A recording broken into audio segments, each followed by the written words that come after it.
Okay, good morning. My name is John Longacre. Currently, I'm with the Village's Fire Department. We're going to go over your new system, EPR Fireworks. A couple of short things we're going to go over today. Want to make sure that you're able to log in. So, has everyone's been able to log in correctly? Correct? Okay, good. So, in this Zoom, we have Courtney DiCiotto. She works with Hillsborough County Fire, so she's going to get a preview of what their system's going to look like. And then we have Cindy, who's an observer. And what I'd like to do now is we want to start off with going to your profile.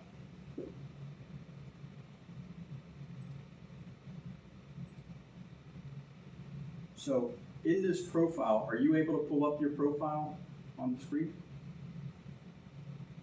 On my screen. Yeah, minimize your Zoom panel. Yes. So I have edit profile. Yes. So what we do is go ahead and fill this out with all your information. And what we do with this information is if the department has to make some contact with you, this goes into what's called the back office, this information.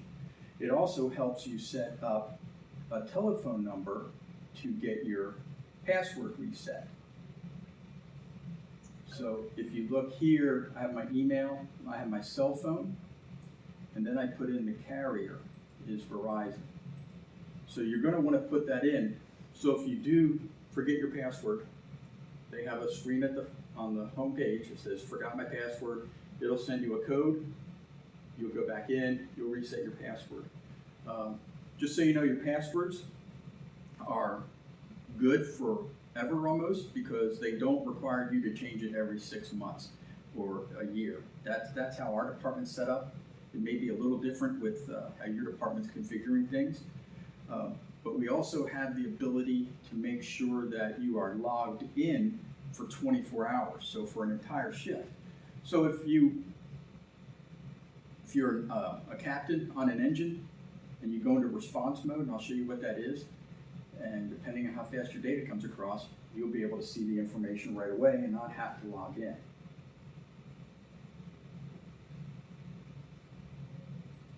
So another thing that's nice is you can add a profile picture.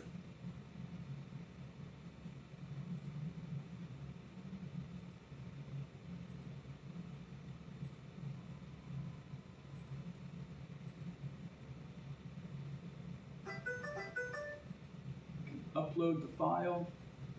You can find something. I'll just put any image in there right now. And it changes that to your profile picture. The other thing that's nice about this is you can use signatures. So I have my signature in here, so if you do inspections or anything like that, it will transfer over to the signature field of an inspection report or anything like that. So it's nice to... Transfer over, sorry, would it transfer over EPCR also? That's a good question. And since it's just you and I was talking, I did send a request. I did send a suggestion into EPR to see if it will transfer over, because that would make life a lot easier. And then we would have that consistent signatures, not just like the scribble, because everybody's in a rush. So we'd be able to put that on there. So hopefully, maybe they'll do that. But that's a good question. So I'm going to do the saving. In here, you'll see where we have all the incidents. And one thing, if you change the zoom of your screen, the menu at the top just gets a little smaller. So it's all consistent. Nothing disappears. So we have what's called dashboard. We're going to go over that in a minute. Depending on what your department modules that you have, we have a hydrant section. We have properties, which does pre-plans and inspections. We have the EPCR. That's going to be another training day for us. Inventory control, business intelligence. You can do a map view. And again, if your department has a training module, it'll have it in there. And with the training module, you can be linked to the Florida State Fire College. And they also just recently became associated with another learning company. So there'll be more information. So let's go to the dashboard, which is over here to the left.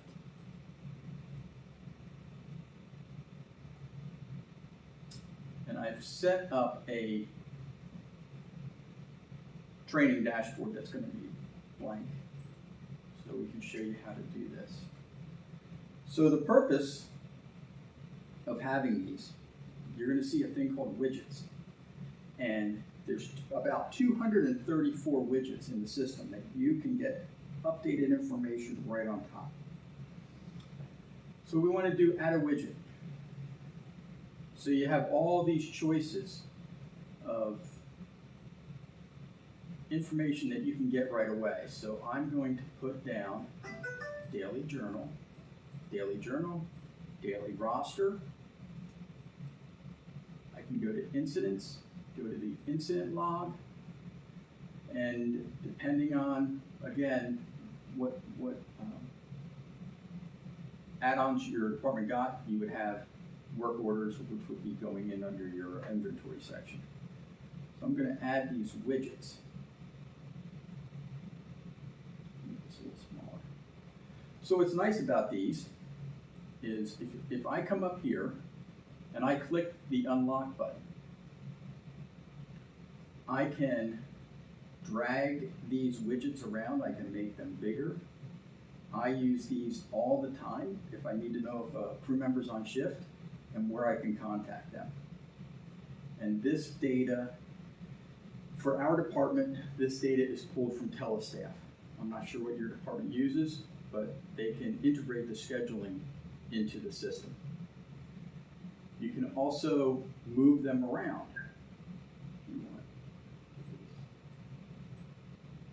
So if I want to bring it down a little farther, you can move them however you want to have it. This one is incident log. What's nice about this is they have created a link. So if you want to go into a run report, you can click on that, and it's going to take you to the call.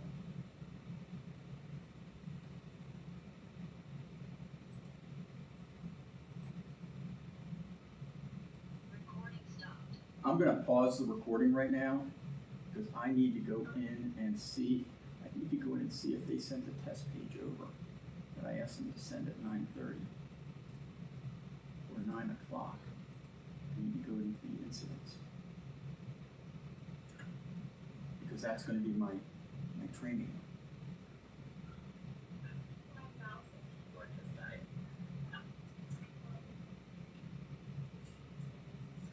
Okay, they've got it in there.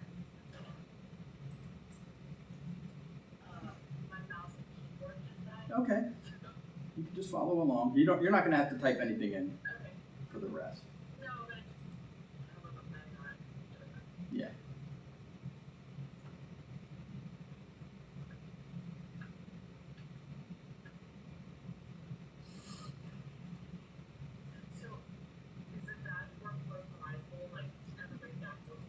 Correct.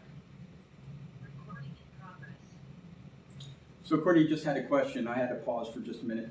Courtney had a question. Are these customizable for everyone? Yes, they are. So as I said, this defaults to my board that I have set up for me. I go in, I can also look at the daily journal to see what's available.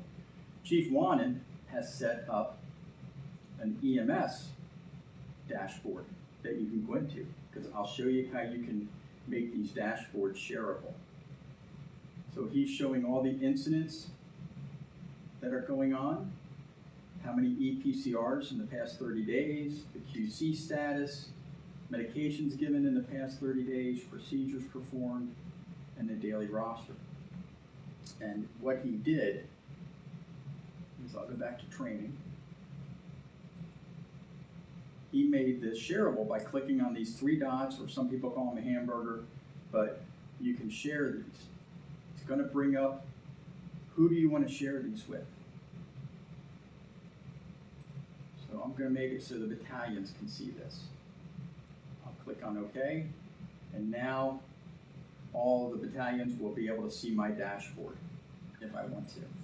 So we have EPCR information. So it's just set up a little differently. Today's, this is how many the units have run today so far, 19. So this is a great tool to have. Again, it's a quick look at anything that you want to possibly add. Again, let me go into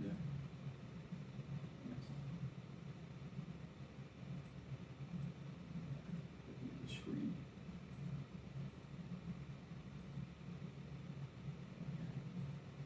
And if you go into, we'll go into the ALS. This shifts EPCRs. You can have today's, how many EPCRs you have by unit. You can look at those. So there's a lot of information that you can pull out of here. Procedures successful, how many procedures were performed. So again, you can customize this to yourself. Under incidents, you can see how many incidents per shift, my incidents today by shift, and you'll be able to pull those in. If you want to share them, you can share them. You can, but it's going to give you the list of people that you can share with. So do you have any questions about the widgets? I don't think so. Okay. Now I want to go into the NIFRs.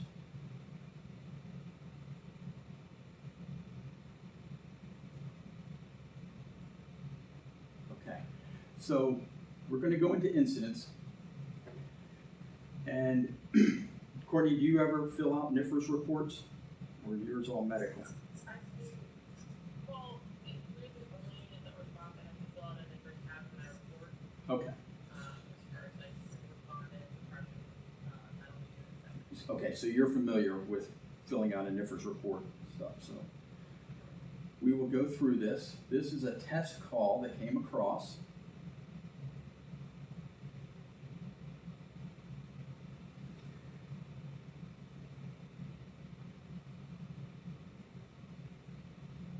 One of the nice things about EPR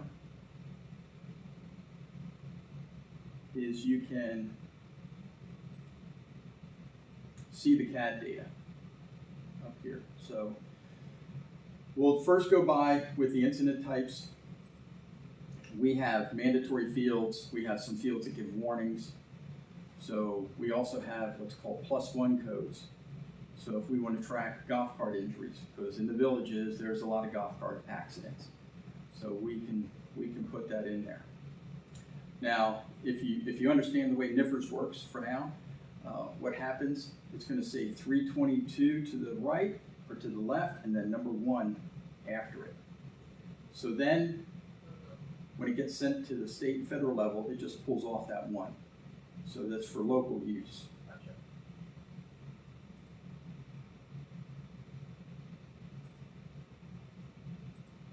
Incident. So what we did, we put down transport, provide ALS, and it automatically fills it in. Did you have to select multiple selections or just select multiple automatically? No, you click on it. And because, Anything additionally, right? correct. And because NIFRS only allows you to do 3 actions.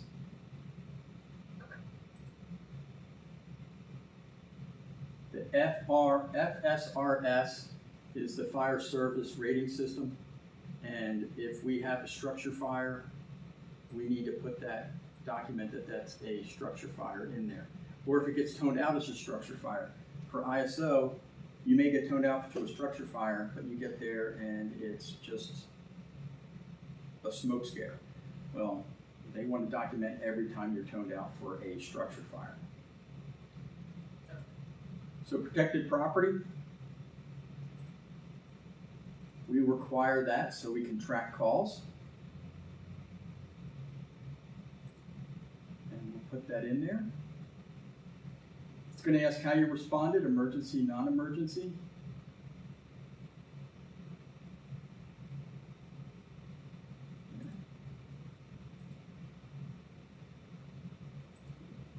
Now, depending how your system is set up, you may have to do what's called a risk category, and that again has to do with your fire rating systems. So we have ours auto-populating with the occupancy if we want to. Depending on how your department is set up. So for us, under district, we have Station 40 all the way through to the other stations. We also have outside aid. So because the village sits in 3 counties, we keep track of where we're going. And because it will, again, help us understand where our calls are going. So I'm going to say outside the villages. Now this is the crazy part about the villages. We get funding from multiple sources. We have a dependent fire district. We get funds from Lady Lake. We get funds from Fruitland Park, and now we're getting funds from Leesburg because we're in those different municipalities. So this is another way of tracking where are we putting our units, and are the people we serve getting the value for the amount of money that they're spending. I'm just going to click that. Population density. I'm sure all of yours in Hillsborough, maybe the north end of the county, might be suburban, but we have ours default to suburban when the calls come in. And it's a rule that we set up, and that's, again, has to do with your rating, and because the village is growing so big, there's areas that now have thousands of homes that are still considered rural. So EPR was nice enough to just default that screen for us to suburban. So because everything we serve in the villages now is suburban. And here, this is the reason a lot of our fields didn't auto-populate. So depending on how your dispatch system works, you have EFD, Emergency Fire Department codes.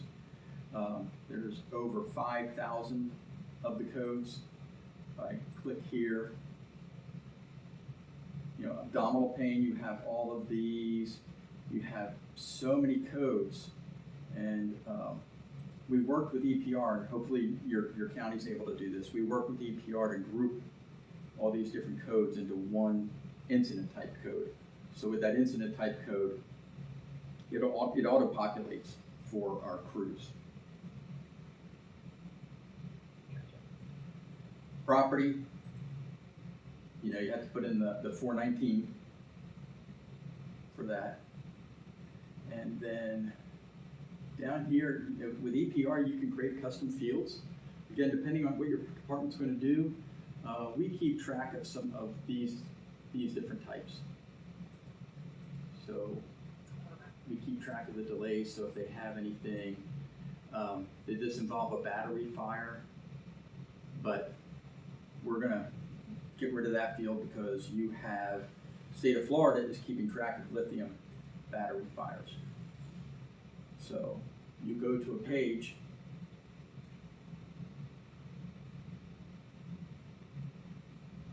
and then it has all the information that they're collecting. And then you can do a narrative. So depending on your department, you can do auto narratives. We've opted not to do that because you just don't get a really good picture. So we'll go over to response.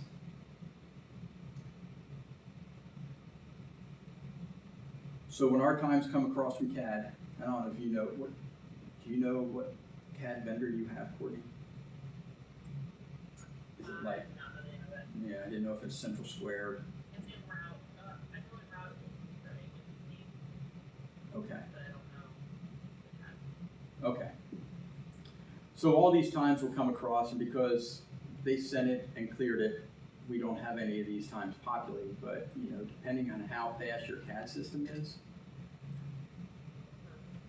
how fast it's coming across. So when, just voice of experience for different departments, our CAD wasn't coming across until the first unit cleared the call. So if it was an ambulance, it could be 2 hours before that call processed. So working with our partners with Sumter County, we went and got that time down to about 3 to 4 minutes that the data burst comes out. So stuff will be filled out. So again, depending on your dispatch center, information is going to be in there.